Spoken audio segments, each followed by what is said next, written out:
All right, it's a fresh start to rewrite Nigeria's history.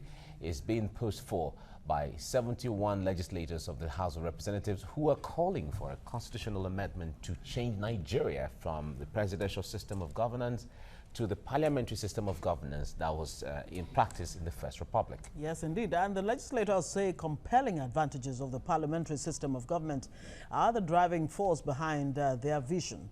They insist the parliamentary system of government promotes inclusion and collectiveness, which are critical to equality of income distribution and opportunities. Studies have shown empirically that countries run by presidential regime consistently produce low output growth, higher and more volatile inflation, and greater income inequality relative to those under parliamentary ones. Little wonder the rich continues to be richer, while the poor get poorer. The presidential system of government is very, very expensive to practice, especially for a developing country like Nigeria, and also for a country that is multi-ethnic and multi-religious. We need not forget to let you know that in a parliamentary system, power belongs more to the people and the... Legislators making their minds known there.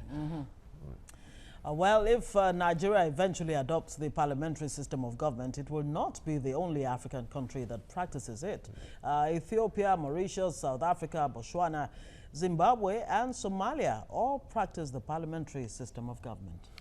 Well, except Zimbabwe that has the special case because the presidential system there is kind of a unique one. Joining us to examine the dynamics of the call for parliamentary system of government is presidential candidate of the Young Progressive Party, Professor Kingsley Moghalu. Professor, good morning. Thank you. It's good to have you join us now. Nice to see you. Good. Yeah, thank you. And we also have a presidential candidate of the Providence People's Party, Victor Okai. Good morning. Thank you. Providence People's Congress. Congress, PPC. rather. Providence People's exactly, that's Congress. PPC. PPC. Yeah. All right, joining us via Skype is a social commentator, Kayode Ogundamisi. Good morning and thanks for joining us. Good morning. Thank you for having me. Good morning. Okay, let's begin this way. I mean, both of you are presidential candidates. I'm told that we should start with Kayode. Let's take it to Kayode then. Kayode Ogundamisi, now we've done parliamentary before. Now we're doing presidential, and a lot of people, some people are asking, what difference really does it make? I mean, is it really about the system of government that we adopt, or the values that we bring to whatever system that we actually agree upon? Let me put it this way. I live in the UK, and we practice a parliamentary system of government. And I've lived in Nigeria, and it's a presidential system of government. What I would say is that if you pick all the current practitioners of the presidential system in Nigeria, the politicians, and bring them to the UK, this system here will be run down. Completely will become dysfunctional. So there is nothing wrong with the system of government. What is wrong is how we practice the system of government in Nigeria. It is too expensive. If you're talking about a parliamentary system of government, it would be a bicameral system of government, the House of Lords and then the House of Commons. You still have the same representation across Nigeria, and they will still be paid huge sum of money. What the lawmakers should be talking about is how to reduce the cost of running the National Assembly. I mean, we run the most expensive National Assembly in the world. There's nowhere in the world where lawmakers earn more than presidents in almost 80% of African countries. So what they should be looking at is cutting their expenses, and it's not the system. And let me also draw your attention that if we talk about a parliamentary system of government, that means you're not going to have direct election. You're just going to have parliament, which means, for example, in areas where you have more population, say from northern part of the country, they would always produce the prime minister in terms of population. So the problem is not with the system, the problem is the practitioners of the system. Okay. Professor Moghalu, let me come to you on this. On the 18th of October 1975, General Murtala Mohammed announced for the first time the intention to transit the government into a presidential system away from the parliamentary. And he made that announcement in Victoria Island. And Chief Rotimi Williams was the first to be the chairman of the Constitutional Drafting Committee at the time and all of that. Now, in the speech that day, he was talking about how they had consulted wide and seen the flaws of the parliamentary system, and they decided to explore and experiment the presidential system of government, which we did in the Second Republic, and then in the Third Republic, and even in the Fourth Republic we are now, is what we're practicing. So when lawmakers are saying we should go back to the presidential system, the parliamentary system rather, what's your take on this? Well, my take is, first of all, I think I agree with Kayode that the real issue is in the value system that is embedded in Nigeria's politics. That's the first problem we need to address. And the only thing that can address that problem is a leadership revolution. It's not about the type of system. Each system, whether presidential or parliamentary, has its advantages and disadvantages. The presidential system is true, expensive, but it is stable. The parliamentary system is cheaper, but can be unstable because it depends on votes of confidence of the parliament. The prime minister has to be an already elected member of parliament, and it's not a direct election. It must have been somebody who has been elected as a member of parliament in a constituency that is not a national constituency. So especially if you look at what is happening in the UK now, exactly, with Brexit, with Brexit and all of that, that's the right. volatility going on there's there. a lot so you of would volatility. not advise that that's even a template that we should adopt at all? Even if we were to adopt it, it's not something we should rush into. I think the whole question of whether we should have a parliamentary or presidential system of government is a matter that should be addressed as part of the constitutional restructuring of the Federal Republic of Nigeria, which of course I, as a presidential candidate, have proposed, and with some detail as to how we should proceed. So I think it's such a heavy item to start taking on now as a separate issue. It should be part of a discussion and an agreement about a new Nigeria. Should it remain with the presidential system, or should we move to the parliamentary system? But that has to go with the restructuring, because if you now come and introduce it with the current structure, I don't see that it will yield the kind of benefits that people expect. Okay. Now, Victor Hyde, a lot of people have, political analysts say that usually countries that have a complex makeup, either the tiers of government, and then regions, and then ethnicity, and then religion, and all of that, the presidential system is always recommended so that there can be this semblance of sense of belonging to all minorities, so-called minorities, and all sections of the country. What is your take on this? Well, I'd like to draw from what Kayode said as well. He put it quite brilliantly when he talked about the issue of the cost of governance and the attitude of the people, if you like, those in government, as well. And so there are imbalances that need to be addressed if we must. I mean, if we're going to do any form of constitutional review, there's certain things that need to be put in place.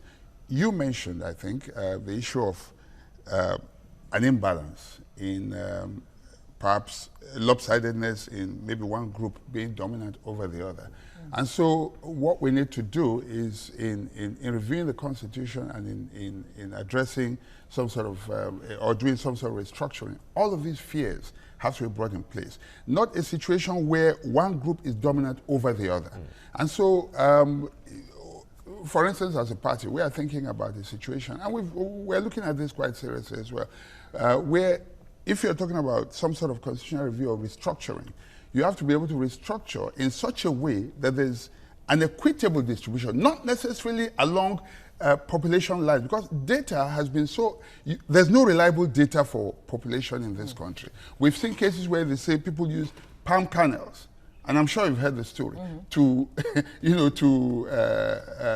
mark, to thumbprint, you understand? And so when you see a situation like that, you obviously know that if you depend on a system like that, then it's obviously going to work. So what we need to be looking at is an equitable system where every group is equally represented. So and then population does not belong. It doesn't matter the system of government that is run. Exactly. You see, we need to address those fears, those injustices, and those areas of disadvantages that have been entrenched into the system deliberately over the years to give advantage to certain sections of the country over other sections. So these are things that we need to address so that there is a sense of fairness, there's a sense of justice, and all comers feel that they are part of the system, not a situation where if you choose to take the parliamentary system, for instance, then there's a fear that a group will be dominant, you know, unless these things are addressed. Yeah, but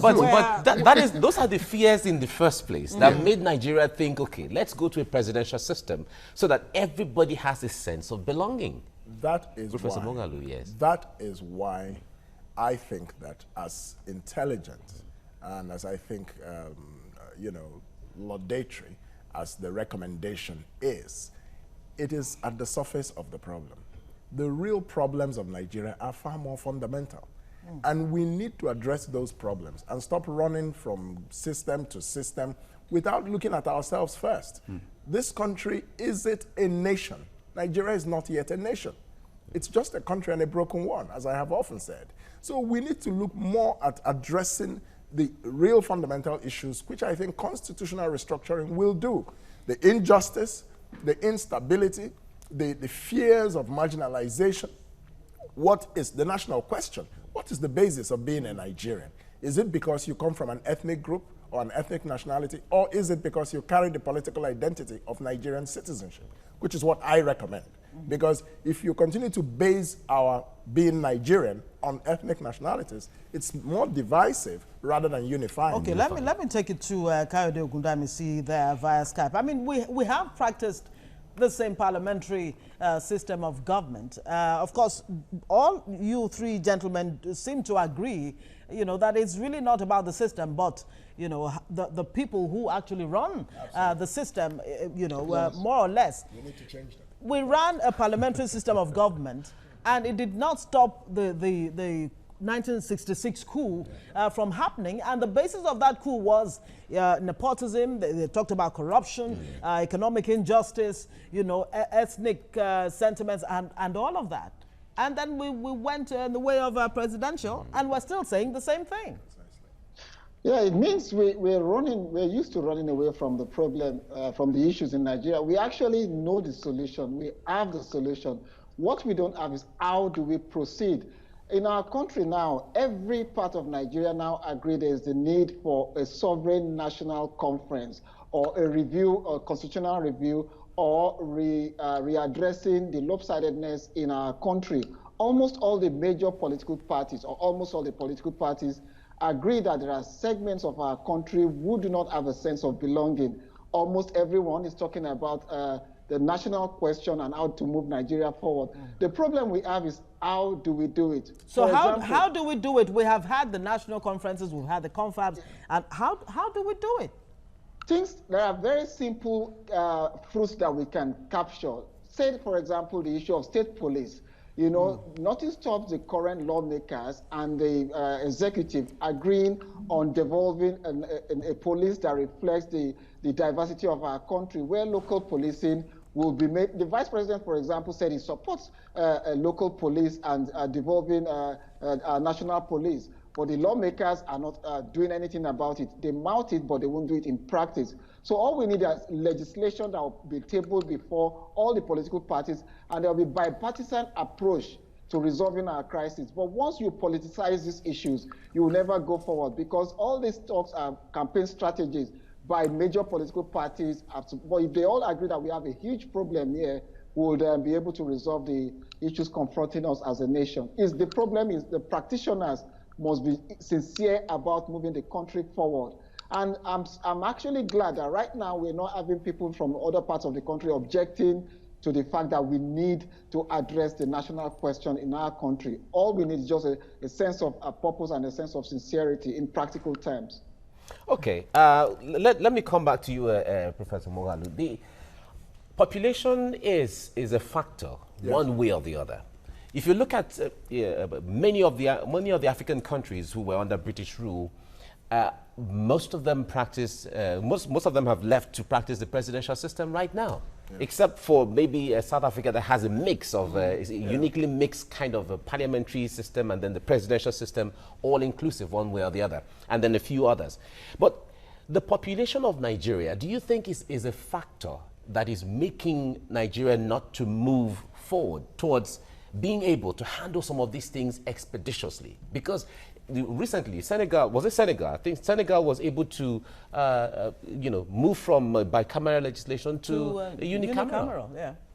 Yes, the population of Nigeria is a big problem for Nigeria. Right. But it could be something that drives Nigeria as a big, great global economic power. The reason it has failed to achieve its potential is because we have a fundamental problem that we have not addressed. And therefore, population is being used in the wrong manner. It's being used as a tool for political dominance by some sections of the country over others. It is being seen as a manifestation of Nigeria's greatness, whereas it is actually a lot more people being miserably poor than smaller countries. We are poverty capital of the world. So what has population done for us? So the population of Nigeria is something that needs to be seen differently. And that requires a leadership with a worldview of transformation. That we can bring our 200 million people and liberate them from poverty. How do you do that? By addressing the fundamental economic issues. Skills for young people, very important. Jobs that come from having skills, very important. An innovation-driven economy that emphasizes new ways of thinking and creating wealth rather than political entitlement culture, which is what population is being used for in Nigeria. So we need a different type of leader in this country, a leader that can bring about a paradigm shift so that our population works for us. Right now, our population is working against us. Okay, Victor. A lot of people, I mean, including the reps, the 71, reps members who incidentally, I mean, seem to agree. I mean, this seems to be a bipartisan project, the talk about parliamentary system of government. What they're saying is it's more cost effective. That as a matter of fact, this presidential system that we're practicing now has turned Nigeria into the poverty capital of the world, just like you just alluded to. Is that not a strong enough argument, really, to begin to consider going parliamentary? Well, if it is going to reduce the number of legislators, and perhaps that's a beginning point. First, in order to be able to answer that properly, we have to be able to look at what the parliamentary system is compared with the presidential system, because only then can the audience understand. Yes, in the parliamentary system, what happens is people are elected from the various constituencies into parliament. And then within parliament, they elect one of their own, some sort of primus inter pares, first among equals. They would have agreed on who would be the parliament. In some cases, you may have... From the ruling party? Well, the party sometimes you may not have the majority to constitute. And so you find coalitions, okay? And then in a situation like that, then you go in bed with other parties so that you'll be able to form government. Okay, and one of the strong points of the parliamentary system is that the Prime Minister is beholden to Parliament. Okay, what he does is every decision you have to come and debate. It's not like the presidential system where you have like absolute monarchy, if you excuse my use of that language. Where, I mean, it is said that Nigeria has one of the most powerful. Exactly. This power can be abused. But the parliamentary system, there are checks and balances, but within the legislature. You might also look at a situation where you might argue about the tyranny of the majority, where because you're a majority party, you can lord it over other members as well. But the good thing about it is a prime minister that misbehaves can be recalled at any time. So there's this constant pressure on the prime minister to ensure that that he carries along the representatives of the people in parliament, other parliamentarians. In the presidential system, the president is, elected independently of of Parliament. The way we do in Nigeria. Exactly. You said earlier that you were going to, you would actually prefer a constitutional restructuring. I wonder very briefly if you can tell us exactly, I mean, what do I mean by that? Yeah, what do you mean by that? You see, what Nigeria needs to do in our constitutional restructuring is a couple of things. First of all, when I talk about constitutional restructuring, I mean the refederalization of Nigeria. Nigeria is a big, diverse country. History and experience have shown us that countries such as ours should be run as federations, which allow the federating units the space to develop at their own pace, to control their own resources, to control their own governance with some autonomy. And we had that in the 1963 Constitution. But since the 1966 coup, Nigeria has become effectively a unitary government. Even when democracy was restored, the decree in 1969 that took away the control of the regions, 1969, when the federal government took control, direct control of Nigeria's mineral resources.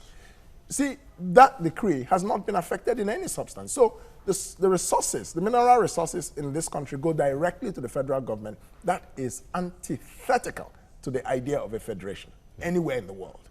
So in restructuring, one, we must come back to a proper federation where there are two units of governance, the central government and sub-national governments. You must have, I recommend, in Nigeria, that the federating units should be geopolitical zones, which become geoeconomic zones, not states. And I have made the argument for why this is much more preferable. And then I believe that the local governments should not be a third tier in the Constitution. They should be created and managed by the sub-regional, sub-national governments, that is, regions. That is what a proper federation is. Well, a lot of Nigerians, certainly, that's a debate that a lot of Nigerians are going to say, but it's good for business, as one would say. Now, Kayode, I understand we have to round it off here now. Thank you very much, Professor Kingsley Moghalu, for coming on the program, presidential candidate of the Young Progressive Party. Thank you so much. And Victor Okai, presidential candidate of Providence People's Congress, PPC. Thank you for coming. And of course, Kayode Ogundamisi, social commentator, joining us via Skype from the UK. Thank you very much, gentlemen, for your time.